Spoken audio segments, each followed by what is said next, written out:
Ang pagsubok sa ika-20 palapag ay magaganap sa isang maliit na isla na napapalibutan ng dagat. Kilala sa tawag na Triton Island ang islang ito, may lapad ito na humigit kumulang sa 10 kilometro.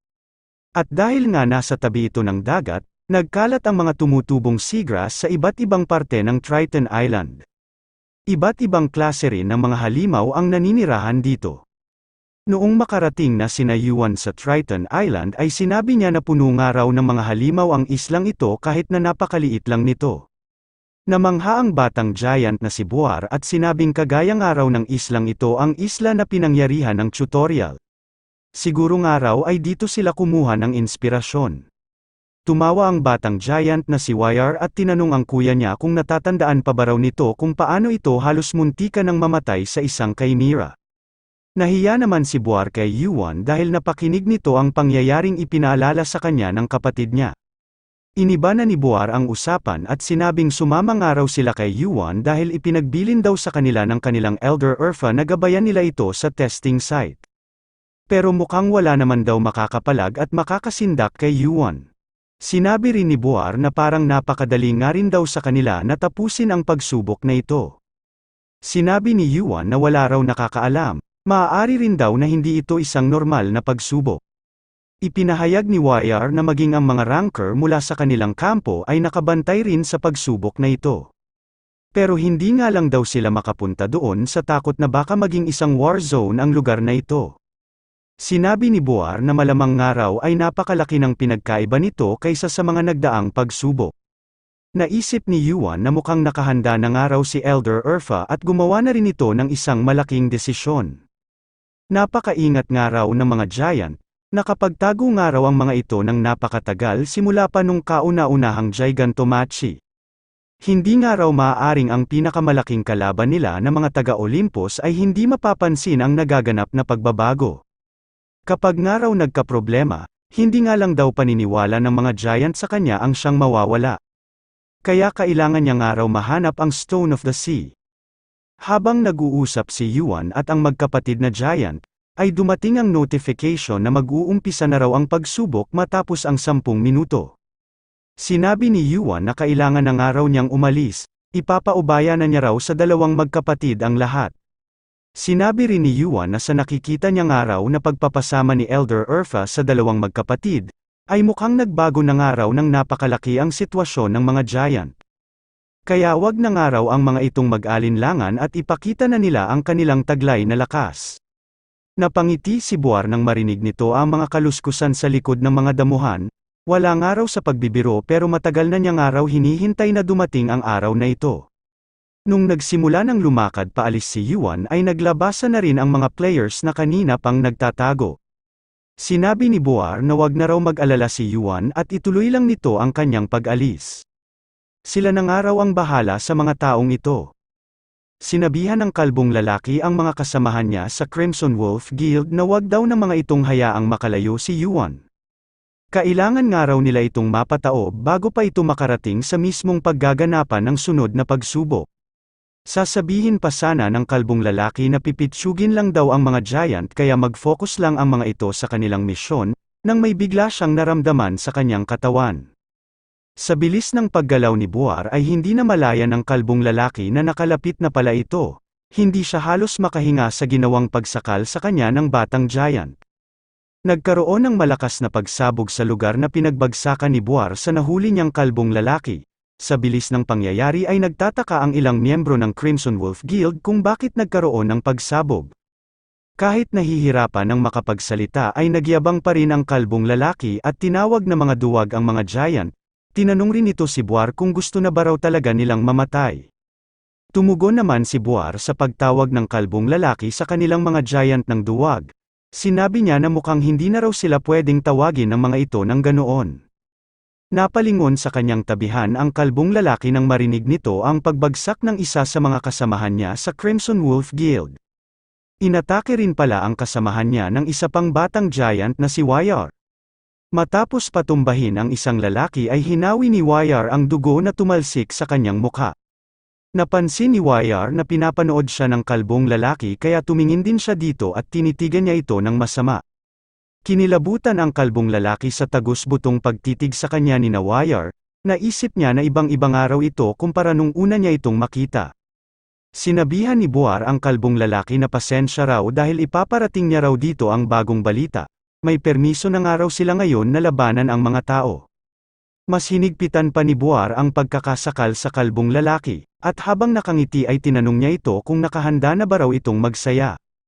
Nandoon din sa Triton Island ang tatlong giant na sina Quant, Vulcan, at Thalkar.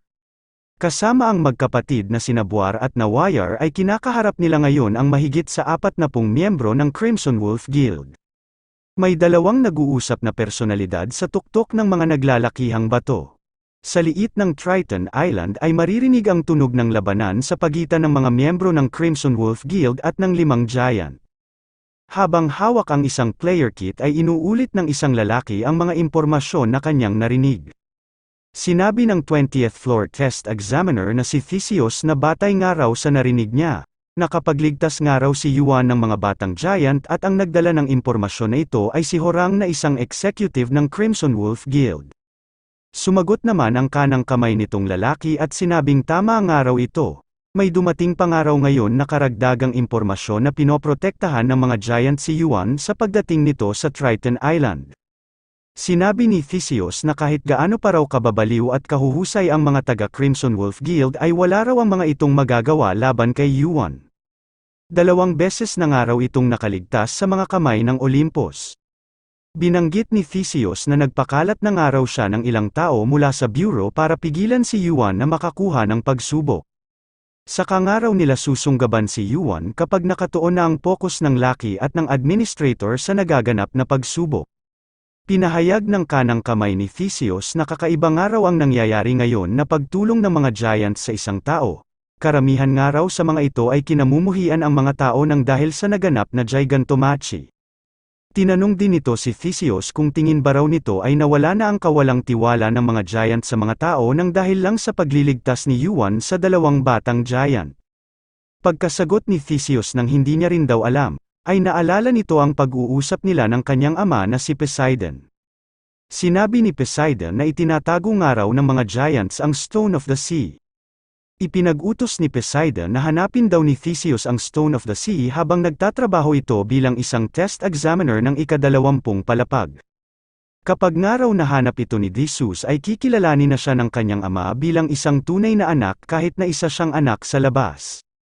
Naisip ni Theseus na hindi nga raw maaaring magkamali ang impormasyon ng kanyang ama. Malaki nga raw ang pagkahumaling nito sa batong iyon na nagawa pa nitong gumalaw ng nalalabag sa pinag-uutos ni Zeus. Sa pakikipagtulungan nga raw ni Yuan sa mga giants, at ang paglabas ng mga ito sa tinataguan nilang kagubatan kasabay ng paglabas ni Yuan. Napapaisip si Theseus kung hindi ba raw kaya konektado si Yuan sa Stone of the Sea na hinahanap nila.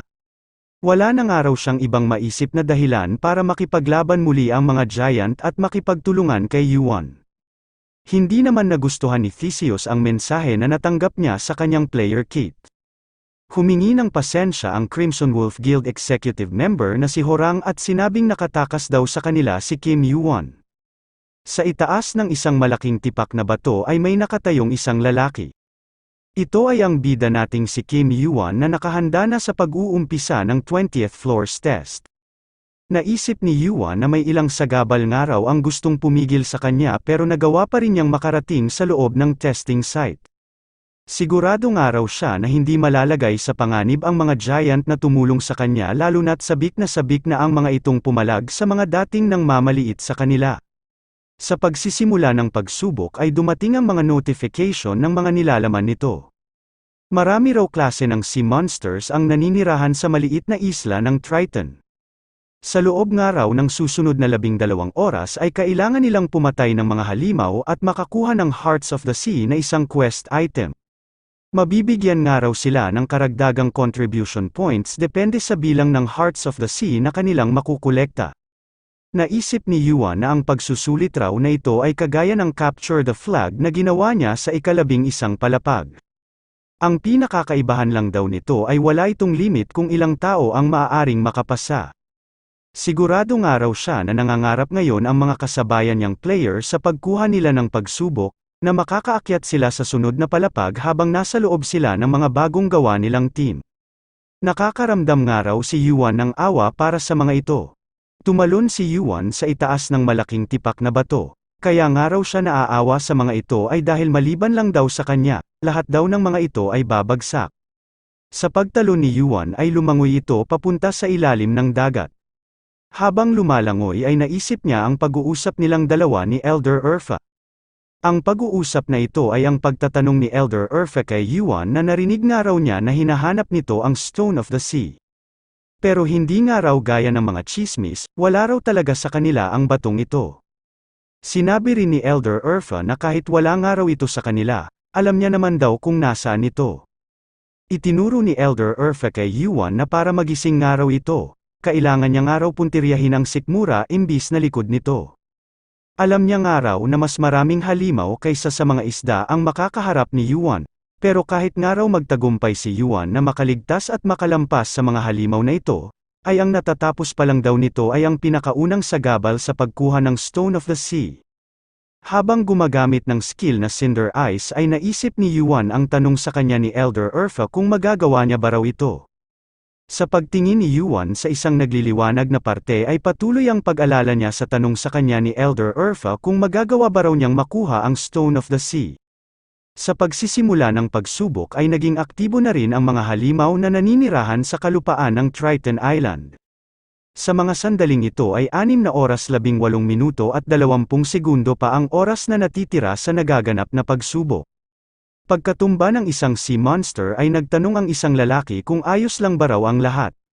Sumagot naman ang isa nitong kasama at sinabing maayos lang daw sila, mas madali lang daw pala ito kaysa sa inaasahan niya. Nagawa nga raw nilang makalikom ng tigla 15 Hearts of the Sea para sa kada isang tao sa kanilang team. Halos nasa kalahati pa nga lang daw ng itinakdang oras ang lumilipas sa kanilang pagsubok, madaragdagan pa nga raw nila ang mga hawak nilang Heart of the Sea dahil sa tagal pa nito. Sinabi ng isang lalaki na nagngangalang Akyle na maaari nga raw silang makakuha ng bonus rewards kapag nagpatuloy sila ng ganito. Sa pagsisimula ng kanilang pagsubok ay gumamit ng floating ice si Akyle upang hanapin ang isang player. Ipinag-utos nga raw sa kanila na hanapin si Kim Yuan at pigilan ito. Sinubukan nga raw nila itong gawin dahil nagmula raw ang utos na ito sa Olympus. Pero hindi nga raw sasapat ang mga tauhan na naipon niya para mahuli at mapigilan si Yuan. Ngumiti si Akyle at naisip na maswerte nga raw sila na hindi pa nila ito nakikita hanggang ngayon. Mas maayos na nga raw na mapagalitan siya kaysa sa masaktan sila at matalo lang ni Yuan. Nagdarasal si Akyle na sana nga raw ay hindi na lumabas si Yuan hanggang sa matapos ang kanilang pagsubok. Sinabihan ni Akyle ang kanyang mga kasamahan na kung nakapagpahinga na raw ang lahat, kailangan na raw nilang gumalaw at hahatiin nga rin daw nila sa dalawa ang kanilang grupo. Gagawin daw nila ito para makakuha pa ng maraming Hearts of the Sea. May idaragdag pa sana si Akyle sa mga sasabihin nito pero hindi na niya ito naituloy nang biglang gumalaw ang tubig at umangat pa itaas. Nagtaka si Akyle kung ano na ang nangyayaring ito. Napapaisip siya kung isang sea monster ba raw ang palabas na ito. Sinabihan niya ang kanyang mga kasamahan na maghanda raw ang mga ito dahil may paparating daw sa kanila. Hindi kagaya ng inaakala ng mga ito na isang sea serpent ang magpapakita sa kanila. Pumatak mula sa umangat na tubig ang isang player na nakasuot ng pyromancy robe. Sinabi ng mga kasamahan ni Akyle na kinabahan nga raw sila. Napansin naman ng isang lalaki ang pagdating ng isang tao sa likuran nila. Nagtataka ang mga ito kung bakit may pumatak na player mula sa umangat na tubig. Sa pagharap ng grupong ito sa direksyon ng player na nakasuot ng pyromancy robe, ay namukaan ni Akyle kung sino ang lalaking ito. Nagtanong ang basang-basa na si Yuan sa grupo ni Akyle, kung kaya ba raw sila naroroon ay nang dahil sa utos sa kanila ng mga taga-Olympus. Kinabahan ang grupo ni Akyle sa mga salitang binanggit ni Yuan. Lahat ng mga ito ay biglang napatahimik. Napaisip naman si Akyle kung paano raw ito nalaman ni Yuan at kung may nagpakalat ba raw ng impormasyon tungkol sa kanila. Naalala rin ni Akyle na narinig nga raw niya na hindi maganda ang relasyon ni Yuan at ng mga taga-Olympus, ano na raw kaya ang mangyayari sa kanila ngayon. Sinabi ni Yuan na hinala niya lang naman daw ang itinanong niya, pero sa mga naging reaksyon nga raw ng mga ito, mukhang tama nga raw ang hinala niya. Nakaalisto ang lahat ng kagrupo ni Akyle sa pagkabisto sa kanila ni Yuan nang dahil lang sa tamang hinala. Nagtanong naman si Yuan kung bakit daw parang lahat ng mga ito ay nakahanda na para tumakbo. Habang nasisindak pa ang buong grupo ni Akyle ay sinabi ni Yuan na wala na raw siyang pakialam. Wag na raw ang mga itong matakot dahil wala naman daw siyang intensyon na labanan ang mga ito. Ang kalaban nga raw na kailangan ng mga itong pagtuunan ng pansin ay hindi siya. Habang naguguluhan pa ang grupo ni Akyle ay biglang nagkaroon ng malalakas na dagundong sa ilalim ng dagat. Kasunod nito ay nagwala ang mga alon at nagkaroon sa dagat ng napakaraming malalaking whirlpool. Naglabasan mula sa malalaking whirlpool ang mga naglalakihang sea serpent. Nagtaka ang grupo ni Akyle kung saan nanggaling ang ganito karaming halimaw. Umungol ang isang napakalaking sea serpent na halos kasing itsura ng isang hito, at binangga ang gilid ng isla na siyang nagdulot ng pagyanig sa pwestong kinatatayuan ni Yuan at ng grupo ni Akyle. Sa pagtakbo ng oras ay parami ang mga sea serpent na lumalabas mula sa ilalim ng dagat.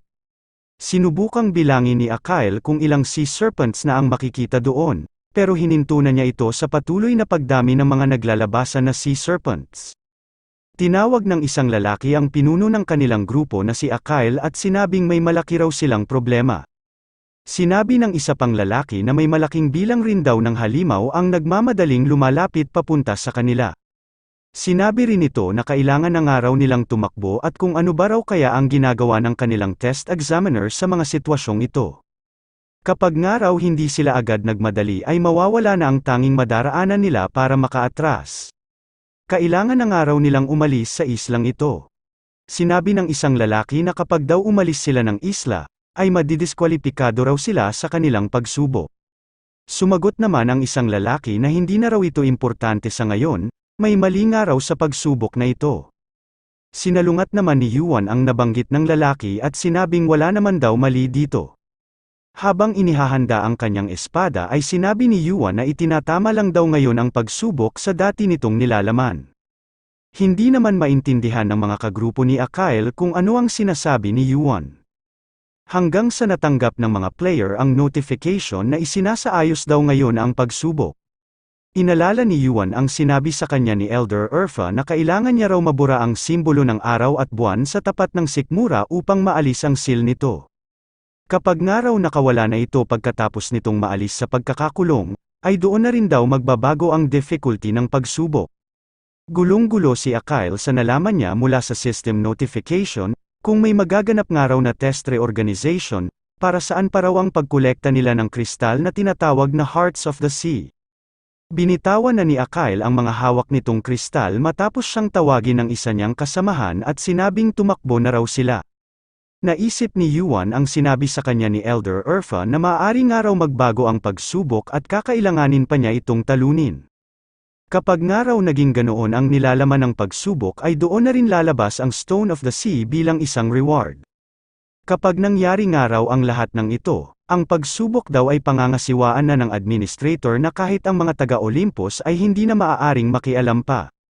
Sinabi ni Elder Urfa na marahil nga raw ay nagtataka si Yuan kung bakit alam niya ang lahat ng ito. Ito raw ay dahil siya ang nagpalaki sa tinutukoy niyang pagong, at siya rin ang nagpakain sa pagong na ito ng Stone of the Sea na siyang nagpatulog dito. Hindi mapakali ang isang grupo ng mga halimaw, nang bigla ng mga itong napansin ang naiwan doon na si Yuan. Agad na nagsuguran ang napakaraming halimaw papunta kay Yuan. Nakahanda naman si Yuan sa pagsugod ng mga ito.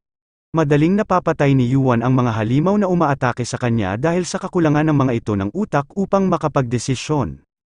Sinabi ni Elder Urfa na hindi nga raw hahayaan ng kanilang giant tribe na maatake si Yuan ng mga taga-Olympus hanggang sa matapos nito ang kanyang pagsubok. Kaya ang pinakatrabaho nga raw ni Yuan ay pigilan na mapasa kamay ni Poseidon ang Stone of the Sea na matagal na nitong hinahangad.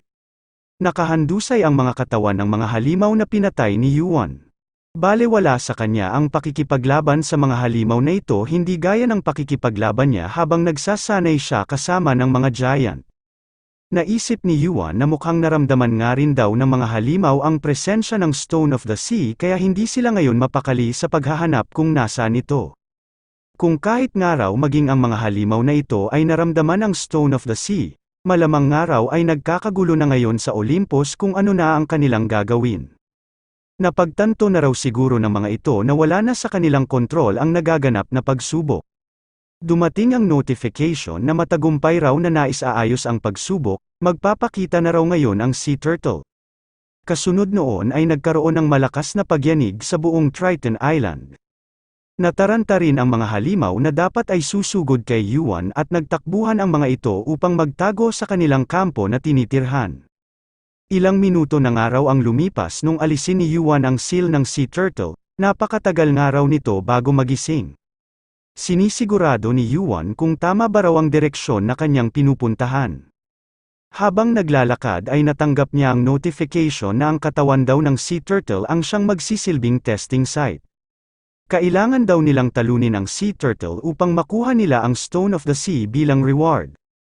Binabasa ni Theseus ang mensahe na natanggap niya sa kanyang player kit na ipinadala ng Search Team 2. Nakalagay dito na puspusan raw ang paghahanap nila sa buong isla. Nakikipag-ugnayan nga raw sila sa ibang team upang mas mapadali ang kanilang paghahanap. Pagkabasa ni Theseus ay naisip nito na hanggang ngayon daw pala ay hindi pa rin nila nakikita si Yuan. Paano raw naging posible na sa dami ng naghahanap ay wala man lang makakita dito sa napakaliit na islang ito? Hindi naman daw maaaring tumakbo ito palayo ng isla, kaya nakakapagtaka raw kung ano ang nangyayaring ito.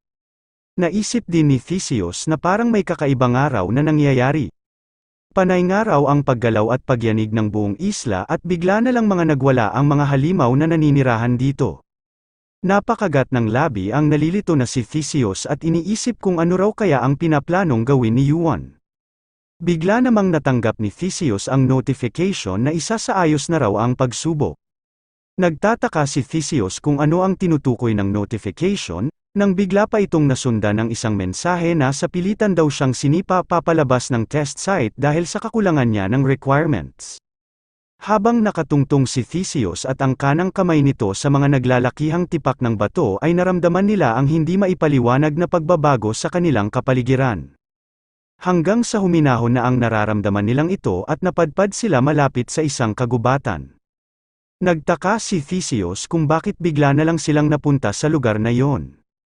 Kasabay ng malalakas na pagyanig ang pagdating ng notification na naisaayos na raw ang pagsubok. Ang sea turtle raw ay magpapakita na ngayon. Sa paglabas ng ulo ng napakalaking sea turtle ay dumating din ang notification na magsisilbing testing site raw ang katawan nito. Kapag natalo ang sea turtle na ito ay makukuha ng makakagawa noon ang reward na Stone of the Sea. Ang napakalaking sea turtle na ito ay isang pagong na hindi nagtagumpay na maging isang black tortoise. Ito ang naghahari sa ika-20 palapag at isa sa mga pinakamalalakas na nilalang ng dagat. Nainis si Theseus at napapaisip kung kaya ba raw nabago ang test difficulty sa administrator test nang dahil sa pagkaalis ng seal ng sea turtle. Hindi niya nga raw akalain na ang matagal na nilang hinahanap na Stone of the Sea ay isa palang reward sa pagtalo sa napakalaking sea turtle. Kaya nga rin daw siguro lumaki ng ganito ang sea turtle ay dahil sa impluwensya ng Stone of the Sea. Habang hawak ang kanyang player kit ay naisip ni Theseus na malamang nga raw ay kagagawa nito ni Yuan. Wala na raw ibang walang hiya ang gagawa ng ganitong bagay. Kailangan niya nga raw iparating sa kanyang ama ang sitwasyon doon at nang makahingi rin siya ng backup. Pagpupunit-punitin niya nga raw si Yuan kapag natapos na ang nagaganap na pagsubok. Nagtaka naman si Theseus nang may bigla siyang narinig sa kanyang likuran habang kinukontak niya ang kanyang ama. Nung pagmasdan niyang mabuti ang mga taong nakabagsak sa lupa ay napagtanto ni Theseus na ang mga lalaking ito ay ang mga miyembro ng Crimson Wolf Guild, kabilang na rin ang executive na si Horang.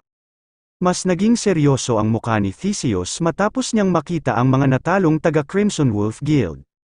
Nagsalita ito at nagtanong kung ito nga raw ba ang unang beses simula noong Gigantomachie.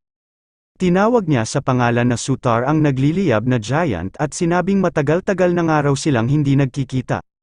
Nasa isla na rin ito ang giant na si Sutar, isa itong giant ranker at ang ika-21 anak na lalaki ni Surtur. Kasama ang iba pang mga giant ranker ay tinalo nila ang mga miyembro ng Crimson Wolf Guild. Sinabi ni Sutar kay Theseus na hindi raw sila ganoon kalapit sa isa't isa para magpalitan ng ganoong pagbati. Narinig nga raw ni Sutar na naging isang test examiner si Theseus. Kung ganoon nga, ano raw ang ginagawa nito doon imbis na pamahalaan nito ang test site? Sumagot naman si Theseus na naroon nga raw sila dahil napansin nila na may nagkakagulo roon. Tinanong niya rin sina Sutar kung paano naman daw ang mga ito, bakit raw sila gumagawa ng kaguluhan malapit sa test site. Sumagot naman si Sutar na nadatnan niya nga raw na nahihirapan ang mga katribo niyang batang giant sa pakikipaglaban ng mga ito sa Crimson Wolf Guild. Kahit nga raw matatanda na sina Horang ay nagsasama-sama pa rin ang mga ito para labanan ang mga batang giant sa kanilang panig, kaya nga raw nagdesisyon na siya na gumalaw at tulungan ang mga batang giant na ito. Nagtanong si Sutar kung may problema ba raw si Theseus sa ginawa niyang iyon. Nakaramdam ng pagkainsulto si Theseus at naisip na lumalala nga raw ng lumalala ang sitwasyon nilang ito. Sumagot si Theseus sa tanong sa kanya ni Sutar at sinabing kung naghahanap daw ito ngayon ng away ay hindi niya raw ito uurungan. Habang naglalakad papalapit ang mga kasamahan ni Theseus ay sinabi nito na pakatandaan daw ito ni Sutar. Inihanda ng mga dumating na ito ang kani-kanilang sandata. Kasama ang mga ranker na nasa kanyang panig ay sinabi ni Theseus na wala raw makakapamakialam sa pagsubok na ito, kahit sino pa raw sila. Ang mga nagdatingan na ito ay ang mga ranker at mga test examiner na lubusang katapatan sa panig ni Poseidon. Natawa si Sutar sa salitang narinig niya kay Theseus, ayaw niya nga raw itong marinig sa mga taong kauna-unahang lalabag sa sarili nilang batas kapag nagkagipitan na.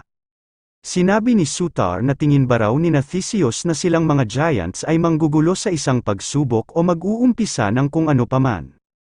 Ibinagsak ni Sutar ang nagliliyab niya ring espada at sinabing hindi nga raw nila yun gagawin kahit sa loob pa ng milyong taon. Sinabihan ni Sutar sina Theseus na pakinggan daw siya ng mga ito ng mabuti.